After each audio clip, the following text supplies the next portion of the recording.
जय जय श्री राधे। शुभदेव भगवान कहते हैं, त्रिकूट पर्वत पर एक गजराज अनेक हथिनियों के झुंड के साथ रहता था। वन में जब विचरण करता था तो इसके डर से सिंह भी पलायन कर जाते थे। इतना बलशाली, इतना पराक्रमी गजराज एक बार ग्रीष्म काल में प्यास से व्याकुल हुआ सरोवर की ओर हथनियों के साथ गया। सरोवर में जाकर अपनी प्यास बुझाई और पानी पीने के बाद जल में उतर गया। जल क्रीड़ा करने लगा।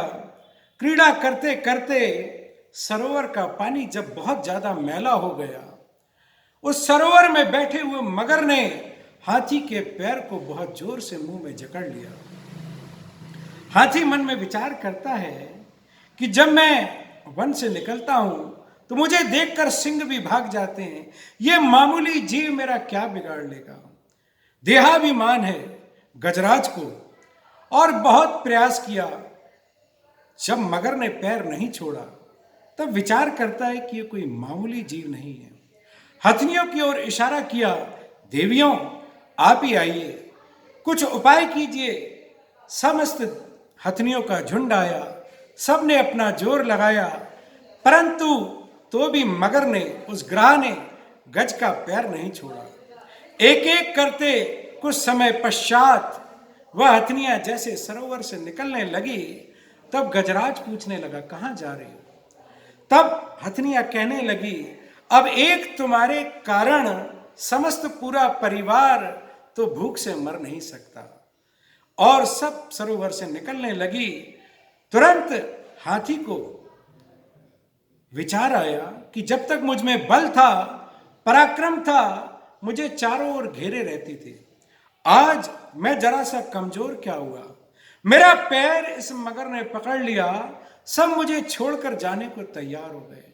तुरंत उस हाथी को, गजराज को वैराग्य हो गया। नानक जी यहां क्या कहते हैं, प्रीतम जान लियो मन माही, अपने ही सुख से जग बंधियो, को काहू को नाही। सुख में आन सबे मिल बैठत, रहत चहु दिस घेरे, विपत पड़ी सब संग छाड़त, को न आवत नेरे। उस हाथी को बात समझ में आ गई। समस्त परिकर से चित्त हटाकर गोविंद के चरणों का ध्यान किया। पर यह बात उस हाथी को समझ में आ गई, हम लोगों को समझ में क्यों नहीं आती।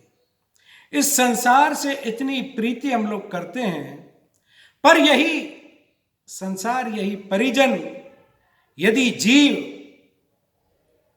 वृद्धावस्था आने पर एक दिन जब वो बिस्तर पे पड़ जाता है तो परिजनों की सीमा होती है सेवा करने की। कितनी सेवा करेंगे?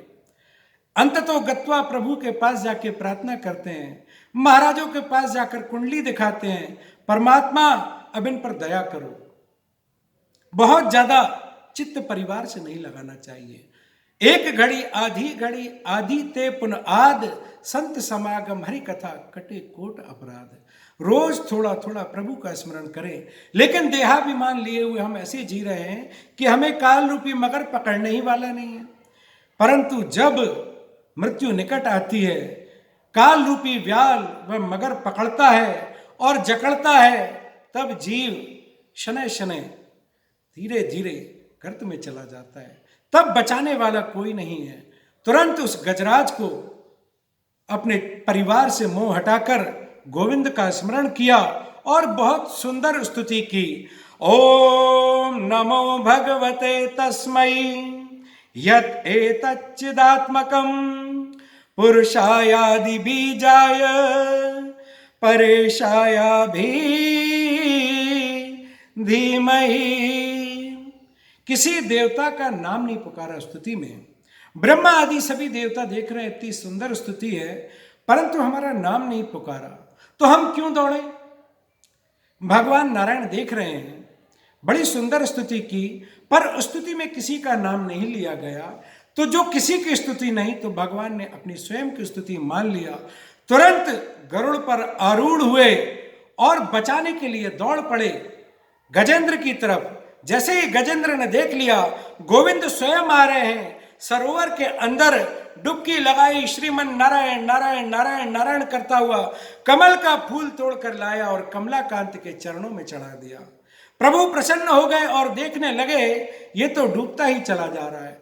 तुरंत सूंड से पकड़ा और बाहर निकाल दिया।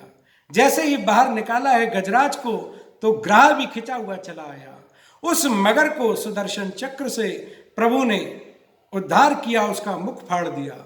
यहां पर शंका होती है, संकट में गजराज, पुकारा भी गजराज ने, परंतु गोविंद ने आते ही सबसे पहले ग्राह का उद्धार क्यों कर दिया?